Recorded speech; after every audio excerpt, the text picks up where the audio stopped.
నల్లగొండ, వరంగల్, ఖమ్మం ఉపాధ్యాయ MLC ఎన్నికలు దగ్గర పడుతుండటంతో అన్ని రాజకీయ పార్టీలు మరియు ఇండిపెండెంట్గా బరిలోకి దిగే వ్యక్తులందరూ సిద్ధంగా తమ బ్యాక్గ్రౌండ్ అంతా సిద్ధం చేసుకున్న తరుణంలో ఈరోజు ఆ పలు అంశాల పట్ల ఉపాధ్యాయ వృత్తి నల్గొండ నుంచి మన పన్నాల గోపాల్ రెడ్డి గారు చాలా విద్యార్థి దశ నుంచి రాజకీయ ఉద్యమాలలో, తర్వాత విద్యార్థి దశ ఉద్యమాలలో రకరకాలుగా ఆయన చాలా పబ్లిక్ అందరికి అన్ని పోరాట యోధుడిగా సుపరిచయం ముఖాముఖి కార్యక్రమం ముచ్చటించేందుకు సిద్ధమైనాం.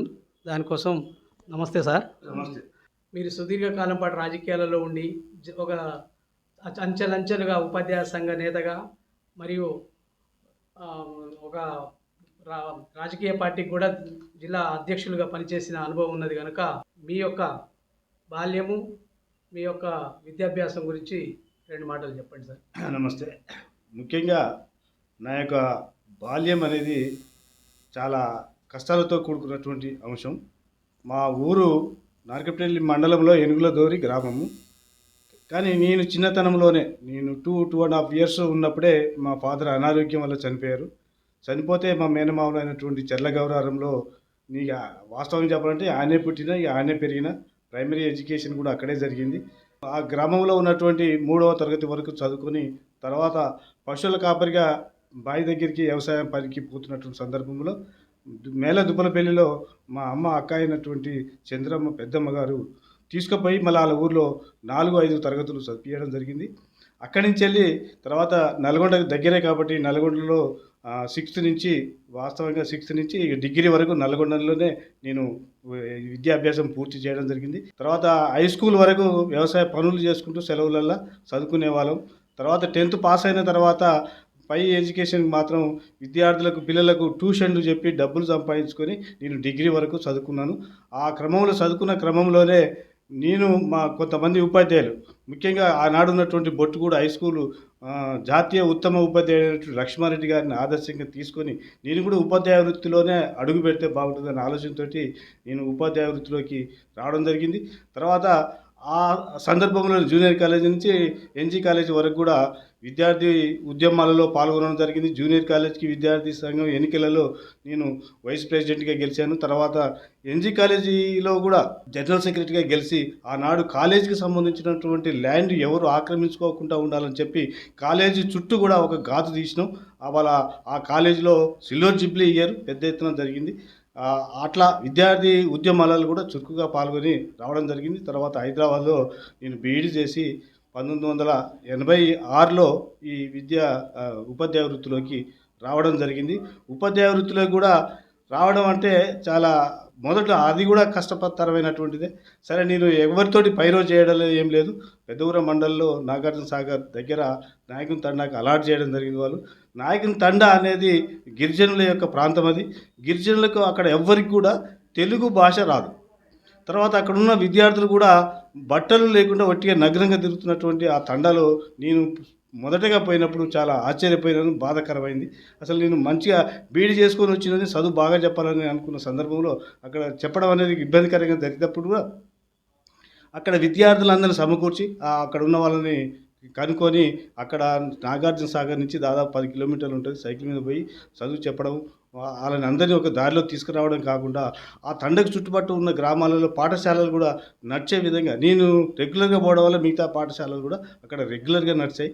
తర్వాత ఆ పీరియడ్ మొత్తం స్పెషల్ టీచర్గా పనిచేశాను. నేను స్పెషల్ టీచర్ నుంచి రెగ్యులర్ అయిన తర్వాత చరిత్రాత్మకమైనటువంటి భూదాన్ పోచంపల్లి మండలంలో రెగ్యులర్ స్కేల్ ఎజిటీగా అక్కడికి వెళ్ళడం జరిగింది. అక్కడ ఉన్నటువంటి సందర్భంలో కూడా నేను ఉపాధ్యాయ వృత్తితో పాటు సామాజిక సేవా కార్యక్రమాలలో కూడా మేము బాగా పాల్గొన్నాం. ముఖ్యంగా అక్కడ ఉన్నటువంటి వాస్తవంగా చెప్పాలంటే రామలింగంపల్లి అని ఒక విలేజ్ ఇంటీరియర్ లోపలికి ఉంటుంది.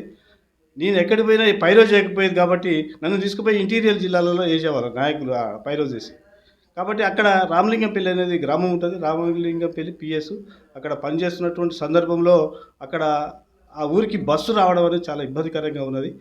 అటువంటి పరిస్థితుల్లో అక్కడ ఉన్నటువంటి ప్రజలతోటి మమేకమై అక్కడనే ఉండి వాళ్ళతోటి విద్యా కమిటీ, అప్పుడు విద్యా కమిటీలు కూడా లేవు, నేనే విద్యా కమిటీని ఏర్పాటు చేసి అక్కడ డెవలప్ కోసం పనిచేసాం.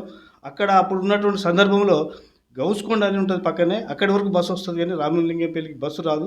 రాకపోతే ఆ గ్రామంలో ఉన్న ప్రజలందరినీ చైతన్యం చేసి రోడ్డు బాగా చేయించి ఆ యాదగిరి నుంచి వచ్చే బస్సు గౌస్కొండ నుంచి రామలింగంపల్లికి తీసుకొచ్చే బాధ్యతని మేము తీసుకొని చేసాం ఆనాడు. ఎందుకంటే వినియోగదారుల సంఘాన్ని కూడా అక్కడ ఏర్పాటు చేసి ఆ వినియోగదారులకు జరుగుతున్నటువంటి అన్యాయాన్ని కూడా ఎదుర్కొన్న సందర్భంలోనే ఈ బస్సుని కూడా యాదగిరిగుట్టకి వెళ్ళి చేయించాం. ఆనాడు ఉన్నటువంటి ఎలిమినేటి మాధవరెడ్డి ఎమ్మెల్యే గారు ఆ రోజు ఎమ్మెల్యేగా ఉన్నప్పుడు ఆయన కూడా మమ్మల్ని ప్రశంసించాడు. మేము చేయని పని నువ్వు చేసినామని కూడా చెప్పడం జరిగింది. వివిధ ప్రజా సమస్యలతో పాటు ఉపాధ్యాయ సమస్యల్ని ఉపాధ్యాయ నేతగా ఎలా మీరు ప్రారంభించారు, దాన్ని ఎట్లా ఆటుపోట్లు ఎలా తట్టుకోవాలి? నేను అపాయింట్ అయిన కానించి వాస్తవం చెప్పాలంటే 1986లో అపాయింట్ అయినాను. అపాయింట్ అయిన సందర్భంలో చిన్నగా మన చిట్యాల మండలంలో కొన్ని అవకతవకలు జరిగాయి టీచర్ల కానించి. ముఖ్యంగా అప్పుడు కొత్త పిఆర్సీ వచ్చింది. కొత్త పిఆర్సీ వచ్చినటువంటి సందర్భంలో అప్పుడు ఎస్టీఓ లేదు. టీచర్లకు జీతాలు జడ్బీలో ఉన్నటువంటి లోకల్ ఫండ్ నుంచి జీతాలు వచ్చేది. వీళ్ళ పే అప్లికేషన్స్కు వాళ్ళు కమిషన్ తీసుకున్నారు అని మాకు తెలిసింది. కొంతమంది ఉపాధ్యాయులు నాకు చెప్తే నేను 4-5 తయారు చేసి జడ్పీ చైర్మన్ ఆనాడు రవికుమార్ గారు ఉండే, ఆయన మీద ఒత్తిడి చేసి ఉద్యమం చేసి తీసుకున్నటువంటి కమిషన్ని మళ్ళీ టీచర్లకి ఇప్పించడం జరిగింది. అక్కడి నుంచి ఉపాధ్యాయుల సమస్యల మీద ఉద్యమం అక్కడి నుంచే స్టార్ట్ అయింది. మీ ఉద్యమానికి ఫస్ట్ బీజం అక్కడి నుంచి బీజం అక్కడ ఉన్నది. ఆ తర్వాత మీరు సుదీర్ఘకాలం పాటు అంచెలంచెలుగా రాష్ట్ర స్థాయి నాయకులుగా ఎదిగినరు. దానికి మీరు పరిష్కరించిన సమస్యలని కొద్దిగా నాకు తెలుసు. చాలా సమస్యల్ని పరిష్కారం చేయడం జరిగింది. ఆనాడు ఉపాధ్యాయులకు చాలా సమస్యలు కూడా ఉన్నాయి. ముఖ్యంగా నేను ఆనాడు ఏపీటీఎఫ్ ఉమ్మడి రాష్ట్రంలో ఆంధ్రప్రదేశ్ టీచర్స్ ఫెడరేషన్ సంఘం ఉన్నది. దానికి మండలం నుంచి అన్ని మండలాలలో నేను పనిచేశాను. తర్వాత జిల్లాకు వచ్చినప్పుడు జిల్లా కార్యదర్శిగా, జిల్లా ప్రెసిడెంట్గా కూడా 15 సంవత్సరాలు పనిచేశాను. తర్వాత రాష్ట్ర స్థాయి కూడా ఎదిగి రాష్ట్ర కార్యదర్శి కూడా పనిచేశాను. ఆ సందర్భంలో చాలా సమస్యలు, టీచర్ల సమస్యలు చాలా ఉన్నాయి. అందులో నల్లగొండ డిఓ ఆఫీసులో జరిగే అవినీతిని అంతా కూడా మేము వ్యతిరేకించే వాళ్ళము. అప్పుడు ఒకటి టీచర్లకు రీఅలాట్మెంట్ అని డిఎస్సి అయిపోయిన తర్వాత మళ్ళీ రీఅలాట్మెంట్ అంటే మంచి ప్లేసులలో ఇవ్వడం జరిగింది. ఆ మంచి ప్లేసులలో ఇవ్వడం సరి అయింది కాదని చెప్పి మేము కొట్లాడి ఆనాడు ఆ సమస్యని అడ్డుకొని సమస్యని పరిష్కారం చేయడం జరిగింది. అట్లాగనే వాళ్ళు జీతాలు సక్రమంగా రాకున్నా కానీ, టీఎల్ రాకున్నా కానీ వారింటి గురించి మేము బాగా చేసాం. అయితే గత ప్రభుత్వాలు దాదాపు మీ ఏ సంఘాలు అయితే ఉన్నాయో వాటి మీద రాజకీయ ప్రెషర్లు ఉంటాయి కనుక మీ అలాంటి ఏమన్నా ఎదుర్కొన్నారా అలాంటి సమస్యని రాజకీయంగా? నేను పోచంపల్లిలో రాజకీయంగా పిఆర్టీ నుంచి చాలా ఒత్తిడి పెరిగింది. ఎందుకంటే నేను సక్రమంగా పనిచేస్తున్నటువంటి సందర్భంలో వాళ్ళకు అందరికీ కూడా ఇబ్బందికరమైన పరిస్థితులు వచ్చాయి. నేను మొదట చెప్పినాను కదా, నాయకుని తండాలో జరిగినప్పుడు కూడా అక్కడి నుంచి కూడా కొంతమంది ఉపాధ్యాయుల సమస్యలు అంటే నా పని విధానం వాళ్ళకి నచ్చక వచ్చిండ్రు. ఎందుకంటే నేను రెగ్యులర్ స్కూల్ పోతే పక్కన ఉన్న తండ వాళ్ళు కూడా మా సార్లు ఎందుకు రావట్లేదు, ఈ సార్ వచ్చిండు మరి వాళ్ళు ఎందుకు రావట్లేదు అనేది అక్కడ ఉద్యమం స్టార్ట్ అయింది. అంటే నా వల్ల నేను పనిచేయడమే కాకుండా అక్కడ ఉపాధ్యాయులు కూడా నా వల్ల ఇబ్బంది పడ్డారు, కానీ పిల్లలకు మాత్రం న్యాయం జరిగింది. అది ప్రతి చోట జరుగుతున్నటువంటి అంశమే. ముఖ్యంగా ఆడించి పోయి మళ్ళీ నేను పోచంపల్లి నుంచి చిన్నకాపర్తికి ట్రాన్స్ఫర్ అయ్యి వచ్చాను. చిన్నకాపర్తిలో పనిచేస్తున్నప్పుడు కూడా బాగానే చేసాం. ఆడించి స్కూల్ అసిస్టెంట్గా మన మునుగోడు మండలంలో గూడపూర్కి వెళ్ళాను. ఆ గూడపూర్లో కూడా చాలా సమస్యలు ఉన్నాయి. యూపీఎస్ స్కూల్ అసిస్టెంట్గా పనిచేస్తున్నాను. అక్కడ 30 మంది విద్యార్థులే ఉండే, కానీ ఆ టీచర్లు సరిగా పనిచేయకపోవడం వల్ల అట్లా జరిగింది. తర్వాత నేను అక్కడ ఉన్న వాళ్ళందరితోటి మమేకమై విద్యార్థుల సంఖ్యని పెంచుకొని దాదాపు 4 టీచర్లని తెప్పించుకోవడం జరిగింది. 4 రూములు మంజూరు చేసుకోవడం జరిగింది. ఆ సందర్భంలోనే నేను స్కూల్ డెవలప్మెంట్ చేసినాను. ఎల్ఎం మెటీరియల్ కూడా మేము సొంతంగా తయారు చేసుకునే వాళ్ళము. ఆ సందర్భంలో ఈ ఎంఈఎస్ ఫౌండేషన్ వాళ్ళు ఆనాడు డైరెక్టర్ నాగార్జున గారు ఐఏఎస్ ఆఫీసర్ ఉండే, మేము చేసినటువంటి మేము ఆ స్కూల్లో డెవలప్ చేసిన దాన్ని గ్రహించి ఆయన వరల్డ్ బ్యాంక్ వైస్ చైర్మన్ రిట్స్ని తీసుకొచ్చాడు. అంటే ఆనాడు ఆంధ్రప్రదేశ్లో ఏ స్కూల్కి వెళ్ళలేదు, నా స్కూల్ని సెలెక్ట్ చేసి తీసుకొచ్చి చూపించడం జరిగింది. స్కూల్ బాగా డెవలప్ అయింది, మంచిగా చేస్తున్నారని చెప్పి మమ్మల్ని ప్రశంసించడం కూడా జరిగింది. అంటే నేను పనిచేసే ప్రతి స్కూల్లో ఈ రకమైనటువంటి సమస్యలు ఎదుర్కోవడం జరిగింది. ఆంచలి నల్గొండ పానగల్ హై స్కూల్లో కూడా పనిచేశాను.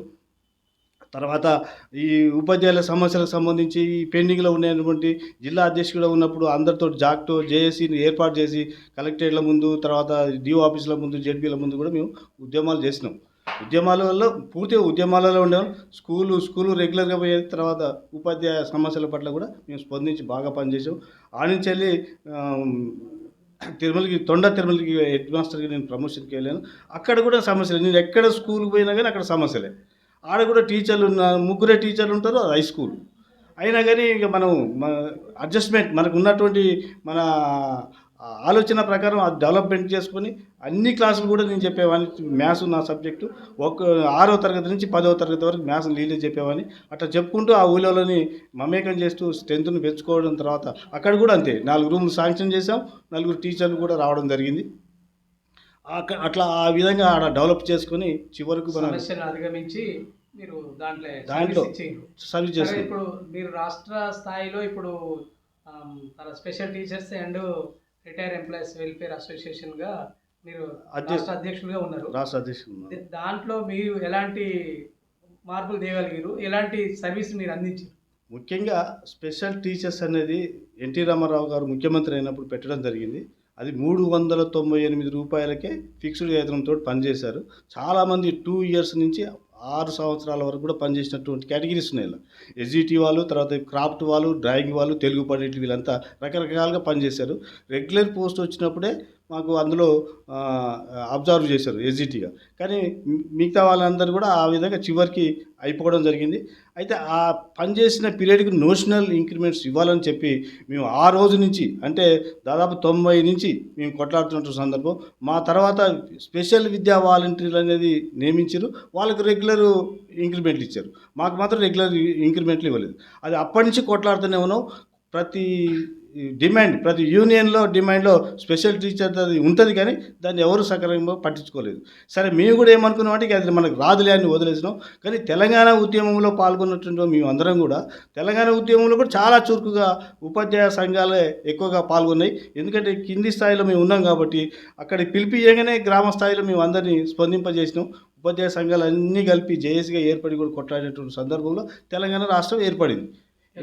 తెలంగాణ ఉద్యమంలో అంటే విద్యార్థులని బాగా ఉద్యమకారులుగా తీర్చిదిద్దడంలో, తర్వాత వాళ్ళకు ఆ ఇన్స్పిరేషన్ కలిగించి వాళ్ళ ఉద్యమంలో భాగస్వామ్యాలు అయ్యేందుకు నల్గొండలో గోపాలరెడ్డి గారి పాత్ర చాలా పెద్దదని చాలామంది వినికిడి ఉన్నది.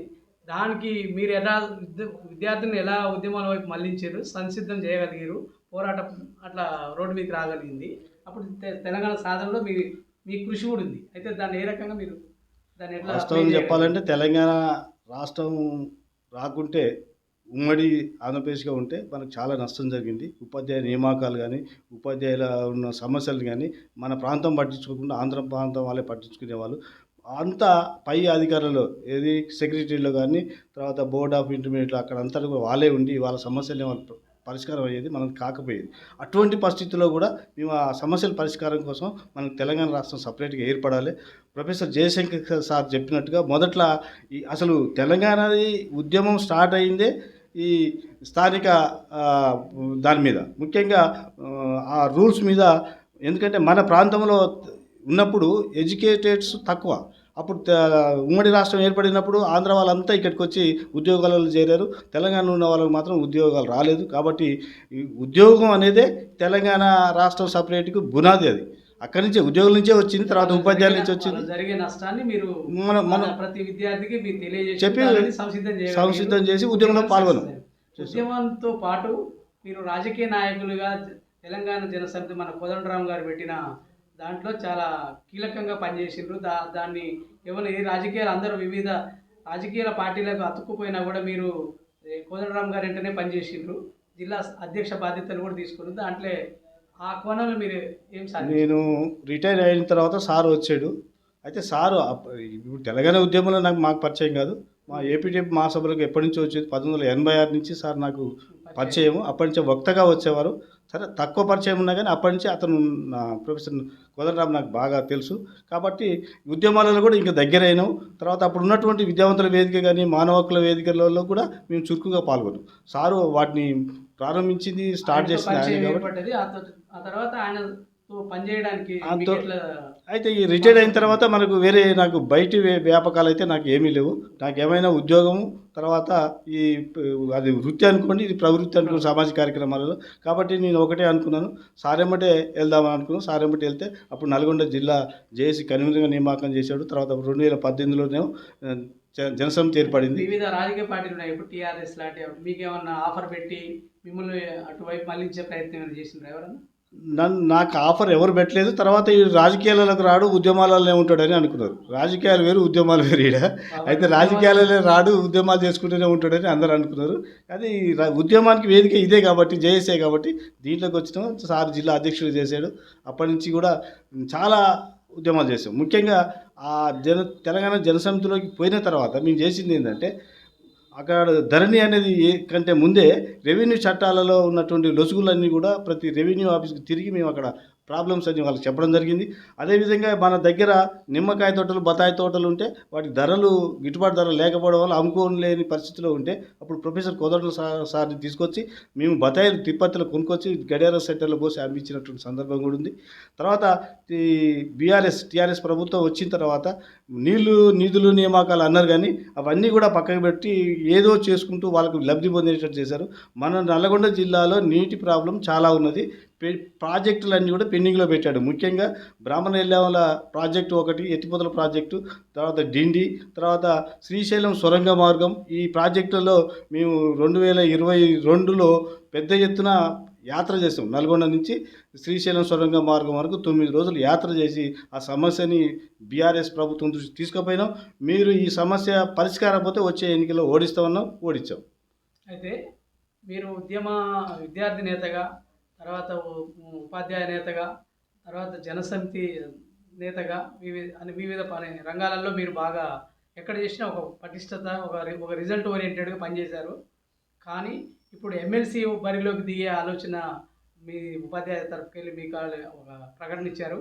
దాంట్లో ఏం ఆశించి మీరు ఎమ్మెల్సీగా మళ్ళీ రాజకీయ జీవితాన్ని మొదలు పెట్టాలని అనుకుంటున్నారు?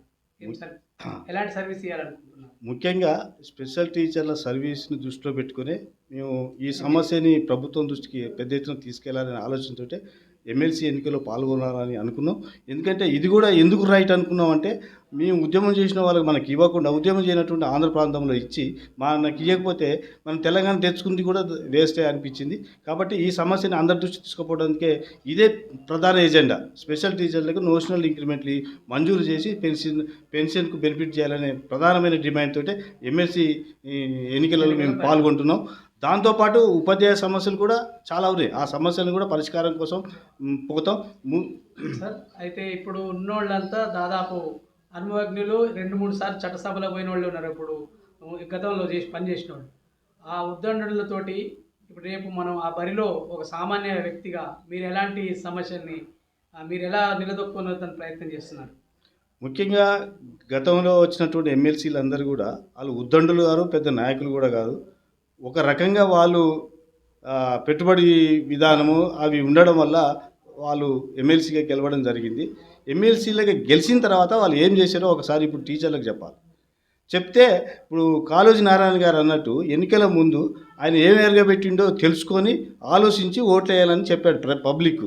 మరి అలా అక్షరాస్యులమైనటువంటి, విద్యావంతులమైనటువంటి, సమాజానికి మార్గదర్శకులమైనటువంటి ఉపాధ్యాయులు కూడా వాళ్ళు మళ్ళీ ఎన్నికల్లోకి వస్తున్నారు. కాబట్టి వాళ్ళు గెలిచినప్పుడు ఎమ్మెల్సీకి ఏం పని చేశారో మీరు నిలదీసి అడిగి ఆలోచించి ఓటేయాలనేది మేము కోరుకుంటున్నాం. సార్, ఎన్నికలంటేనే డబ్బు, తర్వాత మద్యం. ఎంత ఉపాధ్యాయులు ఎంత చదువుకున్న వాళ్ళైనా మన కాడ ఆ మద్యం ఏర్లై పారుతుంటుంది ఎన్నికల సమయంలో. అన్ని రాజకీయ పార్టీలు డబ్బు, తర్వాత కుల బలం, అన్ని కోణాలలో ఆలోచన చేసి పెడతారు క్యాండిడేట్ని. మనకు దాదాపు ఈ మూడు మీరు ఒక సామాన్యుడు, అతి సామాన్యుడి స్థాయి నుంచి వాళ్ళతో ఢీకొనాలంటే మీ కాడ ఉన్న ఒక ఎత్తుగడ ఏంటి? ఏం లేదు, మాది నైతిక బలం, వాళ్ళది ధనబలం. అయితే ఈ నైతిక బలం అనేది ఉపాధ్యాయుల దగ్గరికి తీసుకెళ్లాలనే ఆలోచనతో మేము ముందుకు వస్తున్నాం. ముఖ్యంగా ఉపాధ్యాయుల మీద ఇవాళ సమాజంలో గౌరవం లేదు అనేది మనందరికీ తెలుసు. నేను ఉపాధ్యాయుడిగా మాట అనకూడదు, కానీ వాస్తవం చెప్తున్నాను. ఇవాళ ఊర్లలో, గ్రామాలలో ఎక్కడైనా పోతే, ఏదైనా ఫంక్షన్కి పోతే ఉపాధ్యాయుల సమస్య ఆడ మాట్లాడుతున్న సందర్భంలో ఉపాధ్యాయులది ఏముందా, వచ్చి కూర్చొని పోతారు, ₹1,00,000 జీతం వస్తుంది, వాళ్ళ గురించి ఏందా, వాళ్ళ పిల్లలు మన పాఠశాలలో చదవరు, వాళ్ళు ఎప్పుడో వస్తారు ఎప్పుడో పోతుంటారు అనేటువంటి అది. తర్వాత ఎన్నికలలో బ్యాలెట్ పేపర్లు కూడా అమ్ముకునేటువంటి వాళ్ళు ఆ తత్వం ఉన్నది, తాగుతారు, తింటారు, ఓట్లేస్తారు. వాళ్ళలో ఇప్పుడు నిజాయితీ లేదని చెప్పి చాలా దగ్గర అంటున్నటువంటి విషయం మన అందరికి దృష్టికి వచ్చింది. కాకపోతే ఎవరు బయటికి చెప్పరు. ఎందుకంటే మనం అదే వృత్తి నుంచి వచ్చినాం కాబట్టి చెప్పకూడదు. కానీ తప్పనిసరి పరిస్థితిలో చెప్పవలసి వస్తుంది. దాన్ని మానుకోవాలంటే ఆ అబండ అనేది మన నుంచి పోవాలంటే ఇప్పుడు ఎమ్మెల్సీ ఎన్నికల్లో నిజాయితీగా ఉన్నోనికి ఓటేయండి. ఏస్తే అప్పుడు సమాజం కూడా గుర్తిస్తుంది. ఉపాధ్యాయులు కూడా మేల్కొన్నారు, సమాజం పట్ల స్పందన ఉన్నది తెలుస్తుంది. కాబట్టి అది మేము ఉపాధ్యాయుల ఓటర్లకు ఇది ప్రధానంగా పిలుపు ఇవ్వదలుచుకున్నాం. మీరు నేటి వచ్చే నెక్స్ట్ తరాలకు ఏ సందేశం ఇవ్వగలుగుతున్నారు మీరు? ఎందుకంటే ఒక విద్యార్థి దశ నుంచి రాజకీయాల్లో కొనసాగుతూ ఏ పదవులకు ఎవరికి ఎలాంటి ఇబ్బంది పడకుండా మీరు మంచిగా అన్నిటిని ఫేస్ చేసిన వ్యక్తిగా, చాలా అనుభవజ్ఞులుగా, విద్యార్థి ఉద్యమాల పట్ల బాగా నిబద్ధతతోటి, క్రమశిక్షణతోటి సాధించారు కనుక, ఏదో రోజు రిజల్ట్ అని చూపించారు కనుక వాళ్ళు అంత ఫైనల్గా మరి మీరు రేపటి తరాలకు మీరు ఇచ్చే సందేశం ఎలా ఉంది? ముఖ్యంగా నేను విద్యార్థి దశ నుంచి విద్యార్థి సంఘంలో పాల్గొన్నప్పుడు కూడా ఎక్కడ పోటీ చేసినా గెలిచినా కానీ ఓడిపోలేదు. బంపర్గా గెలిచాం. ఎందుకంటే మన మీద ఉన్నటువంటి నమ్మకం అనేది వాళ్ళకు ఉండేది. ఇప్పుడు కూడా అదే నమ్మకంతో నేను ముందుకెళ్తున్నాను. ముఖ్యంగా ఇవాళ విద్యా వ్యవస్థ చాలా అస్తవ్యస్తంగా తయారైంది. విద్యా వ్యవస్థని ఒక దారిలో పెట్టాలంటే తప్పనిసరిగా శాసన మండలిలో ప్రశ్నించాలి. చట్టసభలు అనేవి వేదికగా తీసుకోవాలి. ఇవాళ గత 10 సంవత్సరాల నుంచి ఉన్నటువంటి ఎమ్మెల్సీలు ఎక్కడ కూడా ఆ సమస్యను ఏలెత్తినట్టుగా కనిపించట్లేదు. ముఖ్యంగా ఇవాళ చూసుకున్నట్టయితే ఎంఈఓలు, విద్యా పరిపాలన సక్రమంగా జరగాలంటే ఎంఈఓలు అందరూ కూడా ఉండాలి, అడ్మినిస్ట్రేషన్లో ఉండాలి. దాదాపు 600 మంది పోస్టులు ఉంటే 588 మంది ఖాళీలు ఉన్నారు. అంతా ఖాళీలే. డిప్యూటీ టీఓలు 66 మంది ఉండవలసిన దగ్గర 64 ఖాళీలు, అంటే ఇద్దరే ఉన్నారు రెగ్యులర్ వాళ్ళు. ఇట్లా ప్రతి శాఖలో, ఈ విద్యాశాఖకు సంబంధించిన ప్రతి దాంట్లో అది ఖాళీలే ఉన్నాయి. ఇప్పుడు ఈ గవర్నమెంట్, కాంగ్రెస్ గవర్నమెంట్ వచ్చినాక మన 11,000 మందికి ఈ డిఎస్సి పెట్టి కొంత నింపడం మేలు జరిగింది. తర్వాత 10 సంవత్సరాల నుంచి ఉపాధ్యాయులకు వాళ్ళు ప్రమోషన్స్ కూడా ఇవ్వాలి ఈ కేసీఆర్ ప్రభుత్వంలో. అది కూడా ప్రొఫెసర్ కోదండరామ్ ఉండడం వల్ల వారి యొక్క చొరవతోటే ఈ 20,000 మంది పైకి ఉపాధ్యాయులందరికీ కూడా ప్రమోషన్లు వచ్చినాయి. కాబట్టి ఇట్లా చట్టసభల్ని వాడుకొని ఈ సమస్యలను అందులోకి తీసుకుపోవడానికి మాత్రం మేము ముందు ఉన్నాం. ముఖ్యంగా ఇవాళ టీచర్లకు సంబంధించినైతే చాలా ఘోరమైన పరిస్థితి ఏంటంటే, ఇవాళ రిటైర్డ్ అవుతున్నటువంటి ఉపాధ్యాయులకు వాళ్ళకి రావాల్సినటువంటి బెనిఫిట్ ఏది కూడా రావడం లేదు. ఏమైనా పెన్షన్ ఫిక్స్ చేసి పెన్షన్ ఇస్తున్నారు. జీపీఎఫ్కి సంబంధించిన సొంత మా డబ్బులే నెల కట్ చేస్తాం, జిల్లా పరిషత్లో దాస్తారు. ఆ జిల్లా పరిషత్లో ఉన్న మన డబ్బులు మనకు రాకపోవడం అనేది చాలా బాధాకరం. ఇవాళ రిటైర్డ్ అయ్యేటువంటి టీచర్లు పిల్లల పెండ్లీలు ఉంటాయి, తర్వాత వసతి లేకపోతే వసతికి సమకూర్చుకోవాలనేటువంటి ఆలోచన ఉంటుంది. ముఖ్యంగా ఆడపిల్లలు అటువంటి వాళ్ళు పిల్లలు పెళ్లి చేయాలంటే ఈ డబ్బులు వస్తే చేస్తామని మనం అనుకుంటాం. కానీ ఆ డబ్బులు రాకపోవడం వల్ల ఎంత ఇబ్బంది అవుతుందో అనేది గవర్నమెంట్ ఆలోచించాలి. మా డబ్బులు మాకు ఎమ్మటే ఇవ్వాలి. అసలు పదవి విరమణ పొందినటువంటి ఆ నెలలోనే రావాల్సిన బెనిఫిట్లు అన్నీ ఇవ్వాలి, కానీ ఇవ్వడం లేదు. ఇవి ఇంతవరకు ఏ సంఘం కూడా 10 సంవత్సరాల నుంచి ఏ సంఘం కూడా ఎక్కడ వేదికలలో గట్టిగా మాట్లాడుతున్నది మొక్కుబడిగా మాట్లాడడం కాదు, గట్టిగా మాట్లాడాలి. అవసరమైతే ఉపాధ్యాయులను చైతన్యం చేయాలి, తీసుకుపోయి ప్రభుత్వం దగ్గర ధర్నా చేయించాలి. కానీ ఆ స్థాయి లేదు ఇవాళ నాయకులకు. ఉపాధ్యాయ సంఘాలు అన్నీ కూడా కేసీఆర్ ప్రభుత్వం నిర్వీర్యం చేశారు, కానీ వీళ్ళలో చైతన్యం లేదు. ఇటువంటి పరిస్థితుల్లో ఉపాధ్యాయ సమస్యలను ఎట్లా సాల్వ్ చేయగలుగుతాం? కాబట్టి ఇప్పటికైనా సరే ఈ ఉపాధ్యాయులు కానీ ఉపాధ్యాయ సంఘాల నాయకులు అందరూ మనం ఒకసారి ఆలోచన చేసుకోవాలి. ఇప్పటికైనా చైతన్యవంతులు కావాలి. ఇప్పటికైనా ప్రశ్నించే గొంతుని ముందుకు తీసుకుపోవాలి. ప్రశ్నిస్తేనే మన పనులు అయితే తప్పితే కాదు. మన గోపాల్ రెడ్డి గారు చాలా దాంట్లో నిలదొక్కొని ఉపాధ్యాయులకు ఉపయోగపడతారని ఆ గెలుపుని ఆశిస్తూ వారికి ధన్యవాదాలు తెలియజేస్తూ నమస్తే సార్.